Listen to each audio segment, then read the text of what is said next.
Hello दोस्तों, स्वागत है एक बार आपका फिर। और इस वीडियो में हम चर्चा करेंगे प्रत्यक्षदर्शी स्मृति।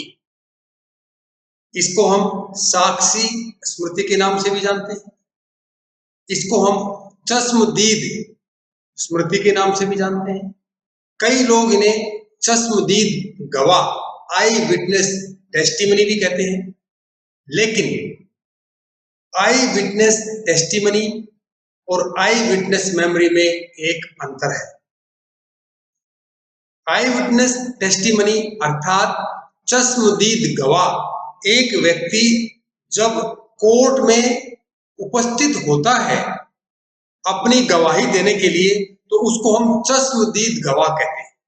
और जब वो गवाह अपनी स्मृति के माध्यम से जो कुछ उस घटना के बारे में एक्सप्लेन करता है, उसको हम चश्मदीद साक्षी या प्रत्यक्षदर्शी स्मृति कहते हैं। इससे पहले कि हम स्मृति या प्रत्यक्षदर्शी स्मृति के बारे में कुछ चर्चा करें, पहले हम ये जान लेते हैं कि भगवत गीता में स्मृति के बारे में क्या कुछ कहा गया है। गीता के अध्याय 2 के श्लोक नंबर 63 और अगर हम एक नजर डालते हैं तो वो श्लोक स्मृति के बारे में बहुत महत्वपूर्ण तथ्य हमें उपलब्ध कराता है। वो श्लोक इस प्रकार है: क्रोधा भवति सम्मोह, सम्मोह तत्स्मृति विभ्रम, स्मृति वृषाद्र बुद्धिनाशो, बुद्धिनाशा है तत्प्रणश्यति। अर्थात क्रोध से मोह उत्पन्न होता है और मोह से स्मरण शक्ति, जिसको हम स्मृति के नाम से जानते हैं, विभ्रमित हो जाती है। जब स्मरण शक्ति या स्मृति भ्रमित हो जाती है तो उसका अगला पड़ाव है बुद्धि, अर्थात उसका नुकसान सबसे ज्यादा हमारी बुद्धिमत्ता या बुद्धि पर पड़ता है, जो कि एकदम से अस्त व्यस्त हो जाती है, अर्थात उसका नाश हो जाता है। और याद रखें, जब बुद्धिमत्ता या बुद्धि मानव के मस्तिष्क से खो जाती है, उसका नाश हो जाता है, तो समझ लीजिए मानव में मानवता या मनुष्यता समाप्त हो जाती है। अर्थात मनुष्य मानव बुद्धि के कारण ही मानव है और उसके खो जाने से व्यक्ति के अंदर मनुष्यता समाप्त हो जाती है। और यह किसके परिणाम स्वरूप होता है? स्मृति के विभ्रमित हो जाने से। और स्मृति विभ्रमित होती है क्रोध से। क्रोध ऐसा क्या करता है? एंगर या क्रोध या गुस्सा हमारे प्रीफ्रंटल कोर्टेक्स, जो कि सबसे ज्यादा डेवलप्ड है, सीधा का सीधा उसको प्रभावित करता है। और मनुष्य होने के लिए वही हमारी सबसे बड़ी पूंजी है।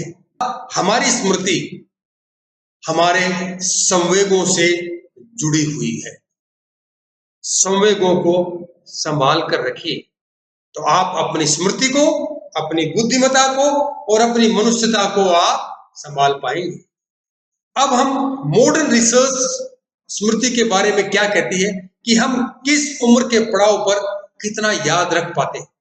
जब हम 50 की उम्र पर होते हैं तो हमें सबसे कम जब याद होता है वो उस समय का याद होता है जब हम 30 और 40 के बीच की उम्र के थे। तो उस समय हम सबसे ज्यादा याद रख पाते हैं हमारे टीनेज ईयर्स के बारे में, कि 20, 21, 22, 17, 18, 19 के समय हमारी जो स्मृति है उसको हम अच्छे से रिकॉल कर पाते हैं। और बड़े मजे की बात यह है कि जब हम 70 के पड़ाव में होते हैं तो वो स्मृति हमारी क्षीण हो जाती है किशोरावस्था की, और हम 30 से 40 उम्र में जो हमारी स्मृति निर्मित हुई थी उसको हम याद रख पाते। तो ये अलग अलग पड़ाव है स्मृति के कि किस प्रकार से सूचनाओं को हम किस समय कितना रिकॉल कर पाते हैं। अब हम चर्चा कर रहे थे साक्षी स्मृति की, प्रत्यक्षदर्शी स्मृति की या चश्मदीद स्मृति की। अर्थ और उसकी अवधारणा। शुरुआत हम करते हैं स्मृति से। स्मृति क्या है? हमारे मस्तिष्क का एक गतिशील सिस्टम है, गतिशील प्रणाली है, जिसमें 3 स्टेजेस होती हैं: एनकोडिंग, भंडारण और रिकॉल। मस्तिष्क की जिस प्रणाली में ये तीनों चीजें पाई जाएं, उसे हम स्मृति के नाम से जानते हैं। स्मृति को अगर आप समझना चाहते हैं तो आप समझिए कि जब बरसात का मौसम होता है, जब काली घटाएं जब छाई रहती हैं, उस समय आप उन बादलों पर नजर डालिए, जो अपना बेसिक कंटेंट, जो उसको काम करना है, जो चीज उसको अपने पास रखनी है, जिसे हम पानी के नाम से जानते हैं, वो अपने पास संजो कर रखते हैं, लेकिन हर क्षण अपने आकार में परिवर्तन वो करते रहते हैं और वो परिवर्तन सतत है। किसी भी क्षण आप किसी भी बादल को एक जैसा नहीं पाएंगे, लेकिन उनके अंदर जो कंटेंट होना चाहिए वो रहता है। तो स्मृति भी इसी प्रकार से एक बारिश के मौसम के बादल की तरह होती है, जो अपने आकार में सतत कंटिन्यूअसली संशोधन करती रहती है, पर उसका जो बेसिक कंटेंट है वो जमा रहता है, वैसे का वैसा ही रहता है। बेसिक कंटेंट का मतलब आप यहां यूं समझ लीजिए कि जो सूचना जब व्यक्ति ने ग्रहण की थी, उस सूचना से संबंधित जो बेसिक अवधारणा है वो यूं क्यों रहती है। उस सूचना को जब रिकॉल किया जाता है तो उसमें काफी कुछ बदलाव, कुछ परिवर्तन हो जाता है, लेकिन जो बेसिक अवधारणा है उसमें कोई परिवर्तन नहीं होता है। ये याद रखने योग्य बात है। अब बहुत सारे रिसर्चर्स बताते हैं कि व्यक्ति के अंदर जो स्मृति है उसमें कुछ विकृतियां उत्पन्न होती हैं, और उस विकृतियों का मुख्य एक जो कारण है वो स्मृति का एक नेचर है, उसकी प्रकृति है, वो गतिशीलता। यानी कि स्मृति का जो गुण है गतिशीलता का, वही गुण उसके अंदर विकृति का अवगुण पैदा करता है। और स्कैक्टर ने तो इसे एक खामी का नाम दिया है, महत्वपूर्ण खामी, और अंग्रेजी में इसे उन्होंने सिन कहा है। और उनमें से कुछ खामियां इस प्रकार है। खामियां किसकी? स्मृति की। जिन्हें स्कैक्टर ने सिन कहा है वो इस प्रकार है: क्षणभंगुरता, ट्रांजिएंस हम जिसको बोलते हैं, मतलब हर पल हर क्षण बदलते रहना। अनुपस्थिति अर्थात एब्सेंट माइंडेडनेस। कई बार ऐसी स्थिति उत्पन्न होती है हमारे सामने कि हम कुछ चीज सुन लेते हैं, देख लेते हैं, लेकिन अगले ही पल उसको भूल जाते हैं। उसको हम एब्सेंट माइंडेडनेस कहते हैं, या अनुपस्थिति, आपकी चेतना की अनुपस्थिति। तो जब सूचना आपने ग्रहण की उस समय हम चेतन अवस्था में नहीं थे, कहीं और थे मानसिक रूप से, तब भी विकृति उत्पन्न हो सकती है। अवरोधन, ट्रांसफरेंस, आने वाली सूचना या पहले वाली सूचना आने वाली सूचना के साथ अवरोध उत्पन्न कर दे तो भी विकृति उत्पन्न हो जाए। कई बार हमें गलतफहमी हो जाती है। इसको हम कह सकते हैं एक प्रकार से कि जो हमारा प्रत्यक्षण करते हैं सूचना का, वो हम एक अपने हिसाब से कर लेते हैं, जैसी सूचना होती है वैसा नहीं कर पाते, तो उसको हम साधारण भाषा में गलतफहमी कहते हैं। सुझाव, कई बार व्यक्ति दूसरे व्यक्ति को सुझाव देते हैं, सजेशंस देते हैं, तो व्यक्ति उन सुझाव के आधार पर ही सूचना का प्रत्यक्षण करते हैं, उसको ग्रहण करते हैं। और जब हम उस सुझाव का चश्मा लगा लेते हैं तो हमारी इंद्रियां भी उस चश्मे के थ्रू ही उन सूचनाओं को ग्रहण करती है, जो कि विकृति को उत्पन्न कर देती है। और पूर्वाग्रह, प्रीजुडिस, जब हमारा माइंड, हमारा दृष्टिकोण किसी प्रकार किसके पूर्वाग्रह से ग्रसित होता है, तो जब नई सूचना को हम ग्रहण करते हैं तो उसमें पूर्वाग्रह का मिश्रण हो जाता है, इसके कारण से मस्तिष्क में विकृति उत्पन्न होती है। कई बार ये विकृतियां व्यक्ति के लिए श्राप बनती हैं या परेशानी का सबब बनती है, तो कई बार ये वरदान भी साबित हो। व्यक्तिगत और गैर व्यक्तिगत स्मृतियां वो कौन सी होती है? व्यक्तिगत स्मृतियां वो होती है जो सीधे तौर पर हमसे संबंधित होती है, और गैर व्यक्तिगत वो होती है जो सीधे तौर पर हमसे संबंधित नहीं होती, लेकिन वो स्मृतियां हमारे मस्तिष्क में रहती है। जैसे आपने एक बहुत ही सुंदर नजारे को देखा है, जहां पर एक बहुत प्यारा सा फूल खिला हुआ है, एक सुंदर सी मधुमक्खी उस फूल से उस पराग को वो ग्रहण कर रही है। वो एक मंत्र मुग्ध करने वाला जो सीन आपके मस्तिष्क में छाया हुआ है स्मृति के रूप में, वो गैर व्यक्तिगत स्मृति है, क्योंकि उस सीन ने आपको, आपके जीवन को साधारणतः डायरेक्टली कोई प्रभावित नहीं किया है। तो ये दोनों प्रकार की स्मृतियां, चाहे व्यक्तिगत हो या गैर व्यक्तिगत हो, दोनों रचनात्मक होती है, कंस्ट्रक्टिव होती है। रचनात्मक, इसका अर्थ क्या है? रचनात्मकता का अर्थ यह है कि जो गवाह ने, साक्षी ने जो बयान दिया है, जो उसने बोला है, वो वैसा बिल्कुल भी नहीं है सारा का सारा जैसा उसने ऑब्जर्व किया था, देखा था या सुना था, क्योंकि उसने अपनी तरफ से उसमें कुछ ऐड कर दिया है, जिसे हम नमक मिर्च लगाना बोलते हैं, और कुछ उसमें से घटा भी दिया है। तो इसको बोलते हैं कंस्ट्रक्टिव रचनात्मकता। सोल्सो ये कहते हैं कि हमारी स्मृति कई कारकों पर निर्भर करती है, जिसमें एक है सुझाव ग्रहणशीलता, यानी दूसरों से सुझाव, इसकी हम चर्चा कर चुके हैं। हमारी अवधारणा, यानी कि हमारे कंसेप्ट कैसे बने हुए हैं, हमारा प्रत्यक्षण कैसा होता है, घटना से संबंधित कोई हमें सुझाव कैसे देता है, और घटना के बाद हमें क्या सूचना मिलती है उस घटना से संबंधित, ये सारी चीजें मिल करके हमारी प्रत्यक्षदर्शी स्मृति यानी साक्षी स्मृति को महत्वपूर्ण रूप से, सार्थक रूप से प्रभावित करती है। स्मृति की एक खास बात और है कि व्यक्ति उसके बारे में बिल्कुल भी जागरूक नहीं होता है, कि व्यक्ति को बिल्कुल कोई जानकारी नहीं होती है, उसकी जो स्मृति है वो लगातार अपने आप में संशोधित होती रहती है, मॉडिफिकेशन उसमें। जिस प्रकार से एक नदी बहती है, हर क्षण एक नदी वैसी ही नहीं होती है, हमारी स्मृति भी इसी प्रकार से होती है, डायनेमिक होती है, और इस परिवर्तन का व्यक्ति को कोई अंदाजा नहीं होता, उसको कोई कुछ पता नहीं होता है।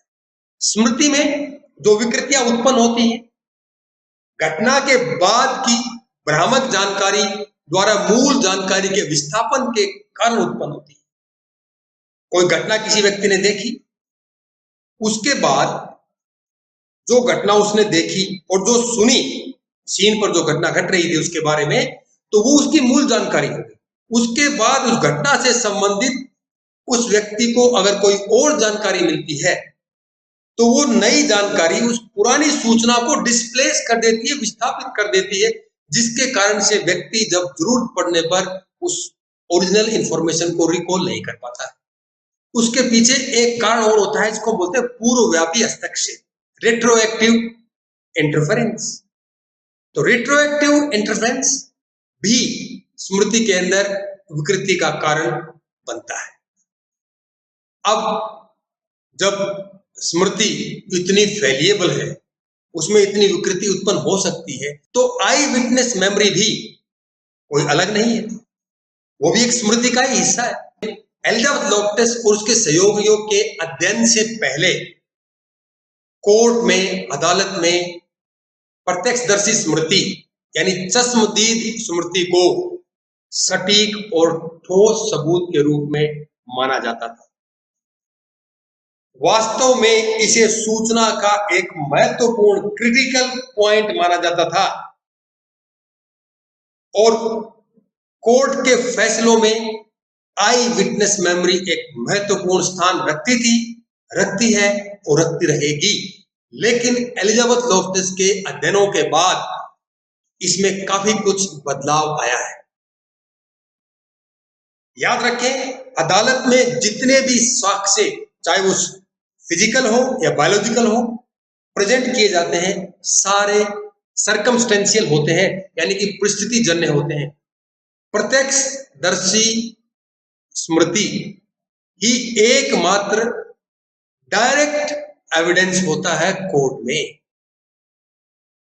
बाकी सारे के सारे सर्कमस्टेंशियल होंगे या इनडायरेक्ट होंगे, जिनके आधार पर अनुमान लगाया जाता है।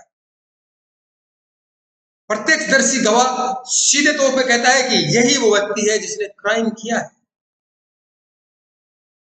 दूसरे एविडेंस के आधार पर अनुमान लगाया जाता है कि क्राइम करने वाला व्यक्ति यही होगा। अर्थात प्रत्यक्षदर्शी स्मृति, दोष सिद्धि, यानी कि उसने दोष किया है, इसको सिद्ध करना, सजा और यहां तक कि फांसी जैसे बहुत ही महत्वपूर्ण फैसलों में अपनी भूमिका निभाती है। अर्थात न्यायिक प्रणाली में प्रत्यक्षदर्शी स्मृति का अपना एक स्थान होता है और है भी। लेकिन लोकटस एवं उनके सहयोगियों से पता चलता है कि स्मृति हमारी कमजोर होती है, फैलिएबल होती है, वोलेटाइल होती है, कि जो व्यक्ति कोर्ट में गवाही दे रहा है उसकी स्मृति में काफी कुछ खामियां हो सकती हैं और होती भी है, जिसके कारण से इसमें 3-4 की चीजें उत्पन्न हो सकती है। विकृति हो सकती है, ये कंस्ट्रक्टिव, इसको निर्माण कहते हैं, रिकंस्ट्रक्टिव पुनर्निर्माण की संभावना पाई जाती है। अब ये सब होता क्यों है? इसके कई सारे कारण सुझाए गए हैं। सबसे पहला कारण है जी सरल निष्कर्ष। सरल निष्कर्ष का अर्थ यहाँ पर यह है कि जब व्यक्ति किसी घटना को, किसी क्राइम सीन को ऑब्जर्व करता है, देखता है, उसका प्रोटेक्शन करता है, तो वो उसी समय उस सीन की से मिली सूचनाओं के आधार पर एक निष्कर्ष स्वयं निकाल लेता है, जजमेंटल हो जाता है व्यक्ति, और वो निष्कर्ष उसके मस्तिष्क में परमानेंटली बैठ जाता है। तो जब व्यक्ति गवाह देने कोर्ट में पहुंचता है तो वो निष्कर्ष जो शुरू में उसके मस्तिष्क में बैठ गया है, उस गवाही के दौरान निकलने वाली सूचना को सार्थक रूप से प्रभावित करता पाया गया है और प्रभावित करता भी। ये होता है सरल निष्कर्ष। दूसरा है रूढ़ि युक्तियां। रूढ़ि युक्तियां क्या होती हैं? दोनों प्रकार से, वो पॉजिटिव भी हो सकती हैं और नेगेटिव भी हो सकती है। रूढ़ि युक्तियां किसी समूह के प्रति, किसी व्यक्ति के प्रति, खास करके रूढ़ि युक्तियां समूह के प्रति होती हैं, वो एक प्रकार से पूर्व धारणाएं होती हैं, अनुभव के आधार पर होती है, कई बार वो सीखी गई भी होती है। तो रूढ़ि युक्तियां भी जो सूचना ग्रहण की गई होती है उसको अपने हिसाब से मोल्ड कर देती है। तो क्या होता है, जब रिकॉल किया जाता है तो वो सूचना रूढ़ि युक्तियों से प्रभावित होकर के बाहर निकलती है, तो उससे भी स्मृति में विकृति पैदा होती है। और तीसरा कारण है स्कीमा। स्कीमा क्या होता है? बाहरी जो वातावरण हमारा है आसपास का, इससे संबंधित जितने भी उद्दीपक होते हैं उनके प्रति हमारा जो एक मानसिक एक मैप बन जाता है। जैसे अभी आप आंखें बंद कीजिए और मैं आपको ये कहता हूं कि आप जहां पर बैठे हैं वहां से आप नजदीकी किसी दुकान पर जाएंगे या किसी बस स्टैंड पर, रेलवे स्टेशन पर आप जाएंगे या आप अपने दूसरे कमरे में जाएंगे, तो आप उसके मैप को सोचिए। अपने हिसाब से एक नक्शा हमारे मस्तिष्क में बना हुआ है उस जगह का, वो स्कीमा इसी प्रकार से होते हैं। तो स्कीमा भी जब नई सूचना व्यक्ति के मस्तिष्क में प्रवेश करती है तो उस सूचना को पहले से उपस्थित स्कीमा विकृत कर देता है, डिस्टोर्ट कर देता है। और जब रिकॉल की जाती है वो इंफॉर्मेशन तो वो डिस्टोर्टेड होती है, विकृत होती है। अगली बात आती है प्रारंभिक प्रक्रिया के दौरान एनकोडिंग में त्रुटि। जब इनिशियली उसमें जब एनकोडिंग होती है उसमें किसी प्रकार का एरर हो जाना, उससे भी विकृति उत्पन्न होती है। अगला मुख्य कारण है उद्दीपकों की प्रकृति। उद्दीपक नया है, एक विचित्र है, या उसकी इंटेंसिटी ज्यादा है, क्योंकि क्राइम सीन पर जब व्यक्ति एक ऐसी घटना को देखता है जिसने उसको अंदर तक झकझोर दिया है और जिसके बारे में उसने कभी सोचा ही नहीं था, तो उसके लिए एक विचित्र उद्दीपक है, एक विचित्र घटना है, तो वो उसके अंदर एक छाप छोड़ देता है। वो उद्दीपक एक ऐसा इंप्रेशन बनाता है जो जीवन भर उसके मस्तिष्क में रिजोनेट होता रहता है। अब जब रिकॉल की जाएगी सूचना तो व्यक्ति उसी उद्दीपक को कंटेक्स्ट बना करके सूचनाओं का प्रत्यावहन करता है। जो फाइनर पॉइंट्स है व्यक्ति वो ऑब्जर्व नहीं कर पाता है, जिसके कारण से वो उनको रिकॉल नहीं कर पाता है। और अंतिम जो कारण है वो है पूर्व सूचनाएं, अनुभव। व्यक्ति का पहले से अनुभव क्या है, पूर्व धारणाएं क्या है, निगमनात्मक प्रक्रियाएं। निगमनात्मक प्रक्रियाएं क्या होती है? डिडक्शन इसको बोलते हैं। काफी सारी इंफॉर्मेशन में से कुछ एक महत्वपूर्ण एक सामान्य सूचना को निकालना जिसको सामान्य रूप से उपयोग किया जा सके। पुनर्निर्माण जिसको हम कहते हैं, रिकंस्ट्रक्शन। ये सब मिलकर के आई विटनेस मेमोरी में डिस्टोर्शन यानी कि विकृति उत्पन्न करते हैं। अब जब हमने आई विटनेस मेमोरी या मेमोरी के बारे में इतना कुछ जान लिया है, समझ लिया है, अब इसको हम कोशिश करते हैं कि कुछ शब्दों में बांधने की, जिसको हम परिभाषा के रूप में जानते हैं। बड़ी साधारण सी परिभाषा मैंने तैयार की है। ये किसी ऐसे व्यक्ति द्वारा किसी अपराध या हिंसा के दृश्य के बारे में प्रत्यावहन करना जो स्वयं घटना का साक्षी या चश्मदीद रहा हो, इसे हम प्रत्यक्षदर्शी स्मृति, चश्मदीद स्मृति या साक्षी स्मृति के नाम से जानते हैं। चश्मदीद का अर्थ मैं समझा दूं। चश्म का मतलब होता है आंखें और दीद का मतलब है दीदार करना, आंखों से देखना। साक्षी इसको विटनेस कहते हैं, प्रत्यक्षदर्शी, डायरेक्ट रूप से देखने वाला, तो इसको हम कह सकते हैं प्रत्यक्षदर्शी स्मृति। अब इसमें जो विकृतियां उत्पन्न होती हैं उससे कैसे बचा जाए, कुछ कारण मैं आपको यहां सुझा रहा हूं। सबसे पहली बात है, घटना के बाद जो मिस इन्फॉर्मेशन आती है, गलत सूचना का प्रसार होता है, उससे पहले ही जो मूल जानकारी है, मूल सूचना है, उससे संबंधित पब्लिक के अंदर प्रसार, उसका प्रचार अगर वो हो जाता है तो विकृति उत्पन्न होने की संभावना घट जाती है। और दूसरी रणनीति है, घटना के बाद आने वाली गलत सूचना के बारे में जो प्रत्यक्षदर्शी है, जो गवाह है, उसको पहले से ही आगाह कर देना, उसको ये बता देना कि भाई ऐसा है कि आपको मिस इन्फॉर्मेशन बहुत सारी आएगी, लोग बहुत सारे प्रलोभन देंगे, बहुत सारी सूचनाएं आएंगी, ये कर दिया, वो कर दिया। आपको अपनी ओरिजिनल बात से दूर नहीं होना है, आपको अडिग रहना है, अर्थात पहले से ही चेतावनी दे देना। और तीसरी महत्वपूर्ण रणनीति ये होती है कि जो मूल जानकारी है उसके जस्ट उलट अगर कोई इंफॉर्मेशन व्यक्ति तक पहुंचती है, गवाह तक पहुंचती है, तो उस स्थिति में व्यक्ति अपनी सूचना पर पूरा भरोसा करता है और उस पर वो अडिग रहता है। अर्थात अगर जस्ट ऑपोजिट इंफॉर्मेशन फैलती है तो उस समय व्यक्ति अपनी सूचना को अच्छे से सही से रिकॉल कर पाता है और विकृत होने से बचा सकता है। दोस्तों, ये मेरे रेफरेंसेस हैं, संदर्भ हैं। आप प्रत्यक्षदर्शी स्मृति के बारे में अगर और पढ़ना चाहते हैं और जानना चाहते हैं, इनको देखिए और गहराई से आप जानिए। और हमारी अगली परिचर्चा होगी प्रत्यक्षदर्शी स्मृति की शुद्धता, accuracy of I witness memory.